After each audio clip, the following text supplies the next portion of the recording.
परिस्थिती काय घडली नेमकं? मी विजय सुदामसाठी राहणार चौंडेश्वरवाडी. इथं मी शेतीतलं काम करतो आहे. सचिन देशमुख आहे राहणार. आणि मी सकाळी त्यांच्या बंगल्यापासलं काम उरकून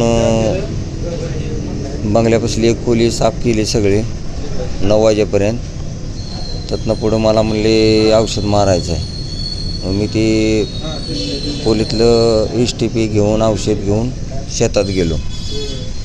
शेतात गेल्यानंतर मी औषध आम्ही कालवले बॅरलमध्ये आणि बॅरलमध्ये कालवून औषध आम्ही फवारणी चालू केली. माझे जोडीदार सागर, रतन हे आम्ही तिघंजण होतो. आणि गणाचा स्प्रेचा जे फवारणी करते ते माझ्यापाशी होते. मी औषध मारत होतो. आणि औषध मारल्यानंतर मला पहिले मुरडान घेऊन गेलो त्यावेळेला काय नाही. मग दुसऱ्या मुरडानला आल्यानंतर माझी मंडळी उषा ही खालनं येताच मला दिसली.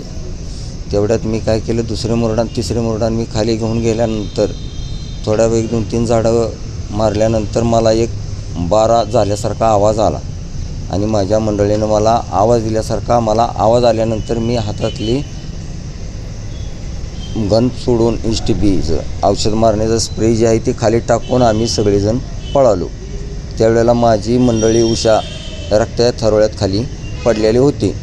मग तिचं रक्त थांबवण्यासाठी मी तिथं पडलेली एक साडी घेऊन तिचे डोके धरले. तिथं सचिन देशमुख हे तिथं त्यांच्या हातात पिस्तूल असताना ती तिथं होते.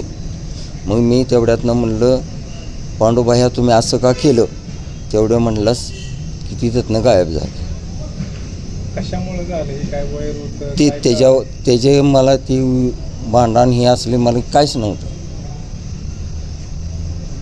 ह्याच्यावर ही 1 वाजता घडली, 1:15ला. त्यानंतर तुम्ही लगेच कुठल्या दवाखान्यात घेऊन गेला? डॉक्टर काय म्हणाले? डॉक्टर आम्ही इथे दवाखान्यात म्हणजे त्यांचा मुलगा सचिन देशमुखाचा मुलगा शिव देशमुख ह्यांचा मुलगा आम्ही घेऊन आलो 2 गाडीत. मी आणि सागर आम्ही 3 गाडीत घेऊन आले. मग त्यावेळेला त्यांनी ती बाकड्या उतरल्या. डॉक्टरनं सगळं करायची जी मूर्ती झाला आहे म्हणून त्यांनी आधीच सांगितलं आम्हाला. ह्याच्यावर मला दुसरं काहीच माहिती नाही.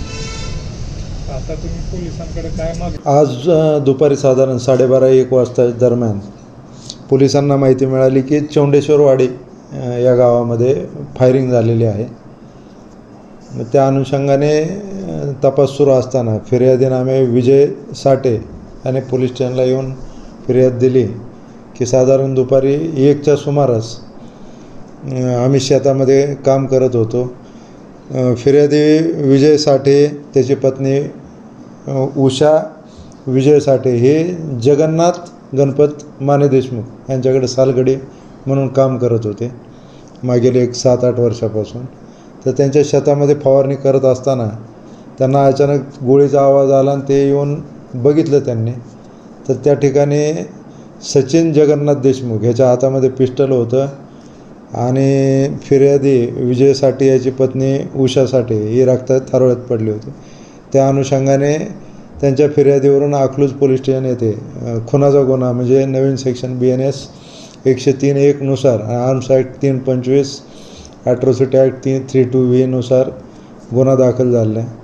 त्यानुसार गुन्ह्यात तपास चालू आहे. सध्या आरोपी ताब्यात मिळालेला असून त्याकडे चौकशी करत आहे. आरोपी सचिन जगन्नाथ देशमुख. त्याला अटक करून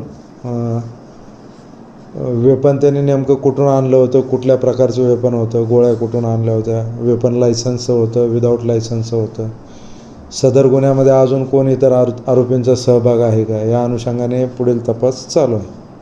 कारण काय समजलं? ह्याच्यामध्ये प्राथमिकदृष्ट्या तरी अजून कारण समजलेलं नाही. आता ते तपासामध्ये पुढं समोर येईल. गोळी महिलेला कुठं लागली?